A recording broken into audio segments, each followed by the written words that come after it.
Hello friends, welcome to சுவையான சமையல். இன்றைக்கி நம்ம ரொம்பவே சுவையான பீச் சைடில் கிடைக்கிற ஒரு ஃபிஷ் ஃப்ரை ரெசிபி எப்படி செய்யறதுன்னு பார்க்கலாம்.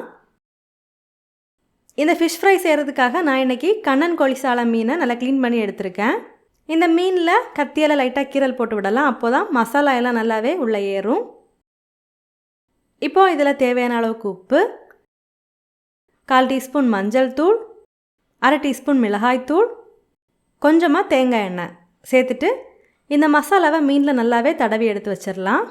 மசாலாவை மீனில் நல்லா தடவி எடுத்ததுக்கப்புறமா இதை ஒரு 10 நிமிஷத்துக்கு எடுத்து வச்சுருங்க. கடற்கரை பக்கங்களில் பார்த்தீங்கன்னா மீனை பொரிச்சு எடுத்ததுக்கப்புறமா நமக்கு ஒரு மசாலாவை போட்டு தருவாங்க. இப்போ அந்த மசாலாவை எப்படி செய்கிறதுன்னு பார்க்கலாம். ஒரு கடாயை சுடு பண்ணிவிட்டு 1/2 டீஸ்பூன் சீரகம், 1 டீஸ்பூன் மிளகு, 1 காய்ந்த மிளகாய் இதை சேர்த்துட்டு மிதமான தீயில் ஒரு 2 நிமிஷத்துக்கு நல்லா வறுத்து விடலாம். இதை நல்லா வறுத்து எடுத்ததுக்கு அப்புறமா சூடாகிறதுக்காக எடுத்து வச்சுருங்க. சூடாறினதுக்கப்புறமா இது ஒரு மிக்ஸி ஜாரில் சேர்த்துட்டு இது நல்லா கோஸாக பொடிச்சு எடுக்கலாம். அவ்வளோதான். இப்போ பார்த்தீங்கன்னா நம்மளோட சீக்ரெட் மசாலாவும் ரெடி ஆகிடுச்சு. இப்போ ஒரு தவாவை சூடு பண்ணி இதை ஃப்ரை பண்ணுறதுக்கு தேவையான தேங்காய் எண்ணெய் சேர்க்கலாம். தேங்காய் எண்ணெயில் ஃப்ரை பண்ணுங்கள், ரொம்பவே சுவையாக இருக்கும். எண்ணெய் சூடானதுக்கப்புறமா நம்ம மசாலா தடவி எடுத்து வச்சுருந்த மீனை இந்த எண்ணெயில் சேர்த்து ஃப்ரை பண்ணலாம்.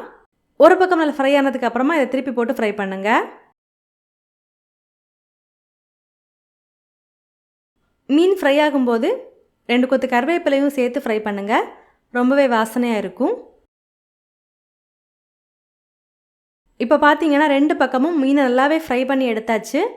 அவ்வளோதான். 2 பக்கமும் நல்லா ஃப்ரை ஆகி வந்ததுக்கப்புறமா நம்ம ரெடி பண்ணி எடுத்துருக்கிற பொடியை 2 பக்கமும் நல்லா தூவி விட்டு நல்லா சுட சுட வாழை இலையில் பரிமாறினீங்கன்னா அவ்வளோ சுவையாக இருக்கும். நீங்களும் ட்ரை பண்ணி மறக்காமல் ஃபீட்பேக் ஷேர் பண்ணுங்கள். இந்த மாதிரி சுவையான ஒரு ரெசிபியோடு நான் உங்களை சந்திக்கிறேன். அது வரைக்கும் சுவையாக சமைங்க, சுவையாக சாப்பிடுங்க. நன்றி.